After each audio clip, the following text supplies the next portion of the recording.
America ने Yemen में हवाई हमला कर हूती के बड़े कमांडर को मार डाला है। मारे गए हूती कमांडर का नाम अब्दुल नासिर अल कमाली है, जिसे हूती का इंटेलिजेंस विंग का चीफ बताया जा रहा है। इस बीच प्रेसिडेंट ट्रंप ने ईरान के साथ परमाणु डील के लिए ओमान में होने वाली बैठक की जानकारी दी है। उधर ईरान के सुप्रीम लीडर अली खामनेई ने खाड़ी के 6 देशों को धमकी दी है। अली खामनेई ने कहा है कि जो देश अमेरिका को हमले के लिए जमीन और हवाई क्षेत्र इस्तेमाल करने देगा, उसे ईरान नहीं छोड़ेगा। खामनेई की धमकी के बाद तुर्की के राष्ट्रपति एर्दोआन भड़क गए हैं।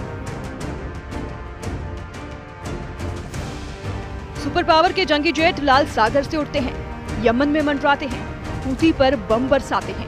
बारूदी धमाके से धरती फटती है, तबाही मचती है, मगर जैसे ही धमाके का शोर थमता है, जवाबी हमला इससे भी जोरदार होता है। हूती की मिसाइलें उड़ने लगती हैं। रॉकेटबाज ऐसा करारा जवाब देते हैं कि अमेरिका और इजराइल दोनों सहम जाते हैं। दुनिया की सबसे ताकतवर लीडर ट्रंप के लिए ये युद्ध भी मुसीबत बनता जा रहा है। ट्रंप को एक बार फिर से ईरान ने जोर का झटका दिया है, जिसे ट्रंप एटमी बम वर्षक के धमाके दिखा रहे थे, जिसे ट्रंप ने जंगी बेड़े भेजकर डरा रहे थे। ट्रंप ने जिसे धरती से मिटा देने की धौंस जमाई, उसे ईरान ने सुपर पावर से सीधी टक्कर लेने का ऐलान कर दिया है। ईरान के सुप्रीम लीडर अली खामनेई ने तमाम दुश्मनों के नाम पैगाम जारी कर दिए हैं। ईरान के सुप्रीम लीडर अली खामनेई ने तमाम दुश्मनों के नाम पैगाम जारी कर महायुद्ध की चेतावनी दे डाली है। ईरान ने अपने लड़ाके फोर्स की तबाही के बाद उन सभी देशों को दहलाने का ऐलान किया है, जिन्होंने अमेरिका और इजराइल की मदद की है। अली खामनेई का दिमाग गर्म है। व्हाइट हाउस में नेतन्याहू और ट्रंप की मुलाकात का वीडियो सामने आने के बाद खामनेई का खून खौल गया है। ट्रंप नेतन्याहू की सीक्रेट मीटिंग की डिटेल ने ईरान को युद्ध के लिए भड़का दिया है। नेतन्याहू के साथ मुलाकात के दौरान ट्रंप ने एक ऐसी बात कह दी, जिससे बातचीत के बजाय युद्ध का माहौल बन गया है। एक तरफ अमेरिका ईरान समर्थक हूती लड़ाकों पर बमबारी रोक नहीं रहा, दूसरी तरफ ईरान की बर्बादी का प्लान सुनकर ईरान युद्ध के मूड में आ गया है। यूएस एयरफोर्स ने ईरान पर एटमी प्रोग्राम को लेकर डील का प्रेशर बनाने के लिए हूती लड़ाकों पर हमले जारी रखे हुए हैं। अमेरिकी सेना की सेंट्रल कमांड ने यमन की राजधानी सना हवाई हमले के वीडियो रिलीज किया है। मीडिया रिपोर्ट्स के मुताबिक अमेरिकी हमले में 69 लड़ाके मारे गए हैं। ट्रंप ने नेतन्याहू से मुलाकात में साफ किया है कि ईरान अब बेहद खतरनाक हो चुका है। अगर ईरान ने एटमी डील नहीं की तो हालात परमाणु युद्ध तक के बन सकते हैं, जिसके बाद ईरान ही नहीं खाड़ी के कई मुल्क खाक में मिल सकते हैं। ट्रंप ने दावा किया है कि ईरान को एटमी डील के लिए वो मजबूर कर देंगे। उधर अमेरिका के राष्ट्रपति डोनाल्ड ट्रंप ने कहा कि हमारी ईरान के साथ सीधी बातचीत करने की शुरुआत हो चुकी है। ये शनिवार को शुरू होगा। हमारी एक बहुत बड़ी बैठक है और हम देखेंगे कि क्या हो सकता है। और मुझे लगता है कि हर कोई इस बात पर सहमत है कि सख्ती करने की तुलना में सौदा करना बेहतर होगा। और लड़ाई ऐसी चीज नहीं है जिसमें मैं शामिल होना चाहता हूँ। और सही बताऊं तो इजराइल भी नहीं चाहता अगर वो इससे बच सकते हैं। इसलिए हम देखेंगे कि क्या हम इससे बच सकते हैं।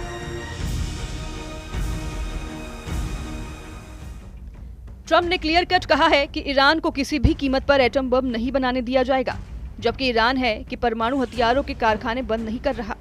ईरान न्यूक्लियर प्रोग्राम पर ट्रंप से बातचीत के लिए भी अपनी शर्तों पर तैयार हुआ है। ट्रंप ने कई बार ये धमकी दी कि ईरान उनसे एटमी डील पर सीधे बात करे, जबकि ईरान ने तीसरे पक्ष की मौजूदगी में एटमी डील के हक में है। ईरान ने अमेरिका को ओमान में परमाणु प्रोग्राम पर बातचीत के लिए बुला भी लिया है, लेकिन खामनेई एटमी प्रोग्राम को बंद करने की बिल्कुल भी मूड में नहीं है। ईरान के विदेश मंत्री सईद अब्बास अरागाची ने ट्रंप को 2 टूक लहजे में मैसेज दिया है कि ईरान का परमाणु कार्यक्रम शांति के लिए है, जिसे जारी रखा जाएगा। तो फिर ओमान में होने जा रही अमेरिका ईरान की मीटिंग में क्या होगा, जिसके लिए दोनों देशों ने हामी भरी है। ईरान के विदेश मंत्री ने सोशल प्लेटफॉर्म पर मैसेज देकर कहा है कि गेंद ट्रंप के पाले में है, तय उन्हें करना है कि युद्ध होगा या फिर शांति। ईरान की अचानक आक्रामक रुख अपनाने की वजह से यमन में अमेरिका को मिली नाकामी मानी जा रही है। 15 मार्च से अमेरिका ने यमन में हूती लड़ाकों पर बमबारी शुरू की। पहले जंगी जेट और फिर एटमी बम वर्षक से बारूद बरसाकर ट्रंप ने हूती लड़ाकों का सफाया किया। हालांकि 3 हफ्ते से ज्यादा चले हमले में अमेरिका को हासिल कुछ नहीं हुआ। हूती लड़ाकों ने जवाबी हमलों में अमेरिका इजराइल को दहला रखा है। लाल सागर में अब भी अमेरिका के जहाज सलामत नहीं है। हूती की मिसाइलों ने इजराइल और अमेरिका के ड्रोन और मिसाइलों को तबाह कर डाला है, जबकि हूती से लड़ाई में अमेरिका के $1 अरब से ज्यादा रकम बर्बाद हो चुकी है। अमेरिका ने हूती के खिलाफ ऑपरेशन में अपने 6 परमाणु बम वर्षक और 2 जंगी बेड़े लगा रखे हैं। अमेरिका दावा कर रहा है कि अब तक हूती के 80 टॉप कमांडर मारे जा चुके हैं। हालांकि हकीकत में अब तक Houthi chief Abdul Malik Houthi को अमेरिका छू तक नहीं पाया है। हुती चीफ की बात तो दूर है, सुपर पावर के हाथ अब तक हुती प्रवक्ता याह्या सिर्री भी नहीं लगा है। असलियत में अमेरिका को हवाई हमले में कुछ खास कामयाबी नहीं मिली है, जिसे देखते हुए ईरान भी अटैक मोड में आ चुका है। सुप्रीम लीडर अली खामनेई ने तो अमेरिका से दोस्ती निभाने वाले 7 मुसलमान देशों के लिए धमकी भरा पैगाम भेज दिया है। रॉयटर्स की रिपोर्ट के मुताबिक ईरान ने इराक, कुवैत, संयुक्त अरब अमीरात, कतर, तुर्की और बहरीन को संदेश भेजा है। ईरान ने कहा है कि अगर ये देश अमेरिका को अपनी जमीन या हवाई क्षेत्र इस्तेमाल करने की इजाजत देते हैं तो ईरान इसे अपने खिलाफ युद्ध मानेगा। खामनेई के मैसेज से ये भी साफ है कि ईरान युद्ध के लिए तैयार हो चुका है। पड़ोसी देशों ने अमेरिका की मदद नहीं की तो ईरान सुपर पावर को युद्ध हरा भी सकता है। खामनेई अच्छी तरह जानते हैं कि तुर्की को छोड़ सभी देश अमेरिका के पक्के दोस्त हैं, लेकिन एर्दोआन वो लीडर है जहां फायदा दिखेगा उसी खेमे में खड़े रखेंगे। इसलिए ईरान ने तुर्की को पहले ही वार्निंग दे दी है। मगर संयुक्त सेनाओं के आगे ईरान कैसे टिकेगा? ईरान की सीक्रेट पावर क्या है? नेतन्याहू ने जो प्लान ट्रंप को सुझाया है, अगर वो लागू हुआ तो ईरान को भारी नुकसान हो सकता है। नेतन्याहू ने ईरान पर लीबिया मॉडल लगाने का आइडिया ट्रंप को दिया है। लीबिया ने साल 2003 में अपने एटमी प्रोग्राम खत्म कर दिए थे। लीबिया के न्यूक्लियर उपकरणों को दूसरे देश में भेज दिया गया था। असल में लीबिया के न्यूक्लियर प्रोग्राम की शुरुआत होती उससे पहले ही तालाबंदी करवा दी गई थी। वहीं ईरान एटम बम बनाने के लिए कई सालों से जी तोड़ लगा हुआ है। ईरान ने अंडरग्राउंड एटमी तहखाने बना रखे हैं। ईरान के कई एटमी साइटें अब भी दुनिया को पता तक नहीं है। ऐसे में लीबिया मॉडल से ईरान पर कंट्रोल करके भी सिक्योरिटी की गारंटी नहीं है। शायद यही वजह है कि ट्रंप अब ईरान का न्यूक्लियर प्रोग्राम तबाह कर सकते हैं। ट्रंप ने नेतन्याहू का जिस स्टाइल में वेलकम किया, उससे ये सिग्नल मिला है कि व्हाइट हाउस में जब नेतन्याहू की अगवानी करने ट्रंप पहुंचे थे तो उन्होंने अपना मुक्का दिखाया, जिसे दुश्मनों को कुचल डालने का ट्रंप स्टाइल कहा जा रहा है। ट्रंप गाजा का हाल देखकर ईरान को सरेंडर करने को कह रहे हैं। ट्रंप ने दावा किया है कि गाजा युद्ध किसी भी दिन खत्म हो सकता है। उधर ट्रंप का दावा है कि मैं गाजा युद्ध का अंत चाहता हूँ। मुझे लगता है ये दिन ज्यादा दूर नहीं। बंधक संकट अभी भी है, जिन्हें बाहर निकालने की कोशिश जारी है। हमने बहुत से बंधकों को निकाला है, लेकिन इसमें समय लगेगा। बहुत लंबा इंतजार नहीं करना होगा। इजराइल ने आधे से ज्यादा गाजा पर कंट्रोल कर लिया है। गाजा में इजराइल सेना खंडहरों की सफाई कर साफ मैदान बना रही है। कब्जे वाले पूरे इलाके में इजराइल सिक्योरिटी जोन बनाकर बड़ी सेना तैनाती करने जा रही है। नेतन्याहू ने व्हाइट हाउस में एक बार फिर दोहराया है कि गाजा में ट्रंप रिवेरा बनाया जाएगा। ईरान के विरोध के बाद भी हमास को पूरी तरह से सफाया किया जाएगा। इन सब के बीच इजराइल के पीएम नेतन्याहू ने कहा कि हम लंच के दौरान भी कुछ देशों के बारे में बात कर रही हैं। मैं अभी उनके बारे में नहीं बताऊंगा, जो कह रही हैं आप जानते हैं। अगर गाजा के लोग जाना चाहते हैं तो हम उन्हें अपने साथ लेना चाहते हैं, और मुझे लगता है कि यह सही काम है। गाजा को दोबारा बनाने में कई साल लगेंगे। इस बीच लोगों के पास एक विकल्प हो सकता है। राष्ट्रपति के पास एक विजन है, दूसरे देश उस विजन पर प्रतिक्रिया दे रहे हैं। हम इस पर काम कर रहे हैं। मुझे उम्मीद है कि हमारे पास आपके लिए अच्छी खबर होगी।